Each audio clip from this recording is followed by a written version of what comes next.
So you may have just picked up the Samsung Galaxy A25, and you might be trying to figure out how you can even use this phone to begin with. Now luckily for you, this is a pretty basic phone to kind of use. These are pretty good phones for the most part that Samsung's made, and if you've never even owned a Samsung phone before, I'll give you a quick breakdown on exactly how to use this device. Now on the outside, you are getting an OLED display, which is actually pretty good. You can see it's a pretty big one. These phones are fairly large for the most part. At the very top, you're getting your Infinity U display. So these are fairly decent displays Samsung has thrown on these phones. They're not the most expensive phones of all time. So you can see this is our touchscreen. We can kind of mess around with it. A little bit of bezel around it. We have a little tiny bezel at the bottom too. On the sides, we are getting a couple of things. So on the left side, there really isn't anything. It's a pretty well-built phone for how cheap this phone is. You can see a microphone at the very top. We are getting our headphone jack at the very bottom, as well as a USB Type-C port and a speaker grill. So pretty, well-built phone like I mentioned before. On the other side, we are basically getting our power button, which has a fingerprint sensor built in, and we are getting our volume buttons as well. So you can go ahead and increase and decrease the volume depending on what you're going to want to do. On the back side, you're getting this kind of, plastic back. It's not really the best feeling back of all time, but it doesn't really feel that bad either. It takes up a lot of fingerprints, so you can kind of see what's going on with it. You can see we have a triple camera setup on the back side as well. And that's kind of it on the outside. It's really not much going on here. However, if you want to quickly kind of get this phone started, you may just want to go and input your SIM card and your micro SD card slot.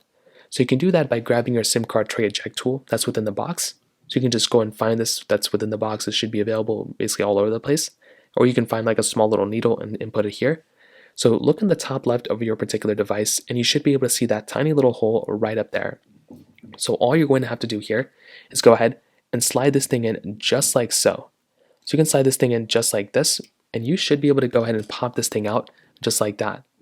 So what you can do here is you can go and grab your fingernail or something like that and basically pry this thing out just like a little bit, and you should be able to get your SIM card eject tool out. So now what you can do is you can input your micro SD card or you can put in your SIM card, just depending on what you're going to want to do. And that's essentially all you have to do here. So now what you can do is you can just go ahead and once you have those things inputted, you can just slide this thing back in just like so, and you should be good to go.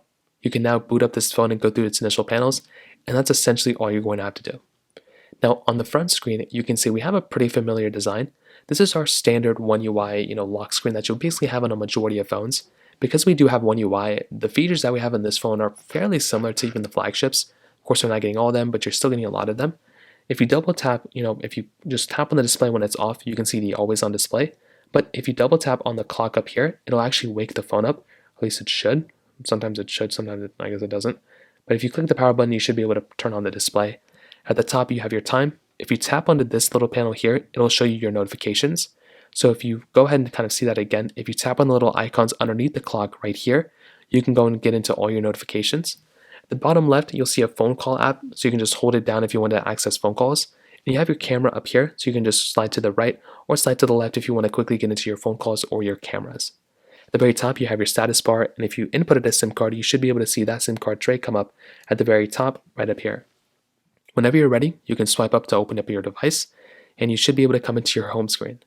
Now within your home screen, it's very similar to all the other screens you've probably seen on any other device. So in the front, you'll basically see you'll see your status bar up here.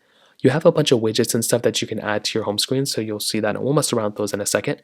We'll have our app icons here, and then you have your dock at the bottom, and then your navigation bar. Now if you want, you can always move around these widgets by holding them down just like so. You can move them up and down, side to side. You can make them bigger or smaller, depending completely on what you want to do.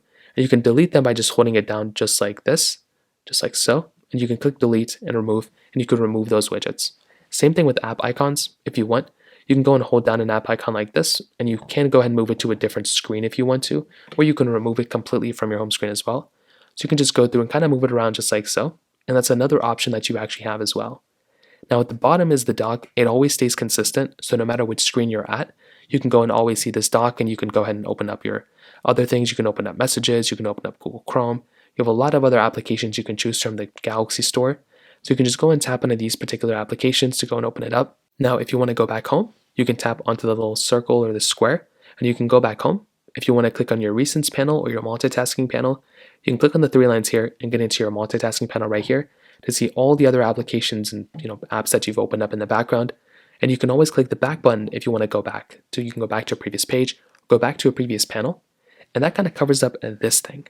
Now if you swipe down from the top, basically top or top right or left, it doesn't matter, you'll basically come into your notification panel. So this is exactly kind of like what we had on our home screen. So at the bottom right here, we'll have our notifications and stuff that we have normally on any other device. So what we can do is we can swipe away notifications, we can go and click into a notification if you want more information from it. But I usually like swiping out all of them so I can just kind of have a clean kind of UI. Now here is our quick controls, quick toggles. So if you want, you can click on device control or media output. If you click, you want to go ahead and basically change anything here. You can also increase or decrease your brightness right here as well. If you swipe down one more time, you'll come into your quick controls toggles panel. So this has a lot of information about it. So at the top, you have your Wi-Fi and Bluetooth. You have your quick toggles here. You can swipe between the pages. You can add or edit other things here if you want to by clicking the edit button at the top right. You'll have your brightness right here too. You can increase or decrease the brightness depending on what you want to do. Then you have your other toggles at the very bottom. So you can kind of maneuver around and really do whatever you want to on this panel. There's a lot of stuff here. And to go back to the main screen, you can just tap on the button right down there, and you'll come into the main screen. To see all the applications you have inside of your phone though, you can swipe up from the bottom and you'll see all the applications that are available on your device. So you can swipe through, these are all the current applications I have, but if I wanted to download more applications, you can always search for them up here if you want to search for a particular app. But if you want to download more apps, you can actually go through the Google Play Store. So within the Play Store, there's a lot of applications available, and I would recommend going through here because you can download a bunch of different apps that you want to. So let's say I wanted to download like Snapchat, right? I can click on the search bar, I can use the keyboard to type in Snapchat, so just like so. I can go ahead and download the Snapchat application, and while I'm at it, I can go ahead and download like the Instagram app that's right here. There's a lot of different applications available all over the place, so I'd probably recommend going through and just kind of downloading the apps that you're familiar with, and if you want to go back home, you can always click the home button. Now another thing I'd recommend doing is updating your phone or keeping your phone up to date for the most part. So you can do this by making your way over to your settings application. So tap into settings and you'll come into this panel. Now there's a lot of panels and a lot of areas you can click on in this particular display. So what you can always do is you can find the one connections and connected devices. A lot of these are self-explanatory. You can click on modes and routines, sounds and vibration, so many other things across the board, counts and backup, device care. But a big one that I'd recommend kind of going into as often as you can is under software and update. So what you can do is you can click software update and you can get into this particular panel. And what you can do here is you can click download and install. So once you're in download and install, you can go ahead and basically download and install the latest update that you can on your particular device. So now what you can do is you can either schedule the install or you can install now. So that's another option, another thing you can do as well. So I'd recommend keeping your phone up to date for the most part. And if you're going through and installing the latest update, this is a great way of keeping your phone as secure as possible and getting all the features. Now, those are things at a high level. There's obviously other applications like our message application if you want to text people under Google Messages. If you want to download apps, like I mentioned, you have the Google Play Store. You have the camera application if you want to go and take photos or videos. You can always take them within this app. So a lot of these apps will just become familiar with you as you kind of use your phone. So that's probably the best thing I would recommend doing is quickly jump into your phone as fast as possible and then just go ahead and just use it and kind of maneuver around with it. These are just really good phones for the most part, and if you kind of get used to using them, you'll be an expert in no time. So hopefully you have a quick understanding of how to use this particular device now. If you have any other thoughts or questions, please let me know in the comment section below. Hit the like button, that will mean so much, but definitely hit that subscribe button. More importantly than everything else, I love every single one of you guys. Hopefully I'll catch you guys in the next video. Peace out till then.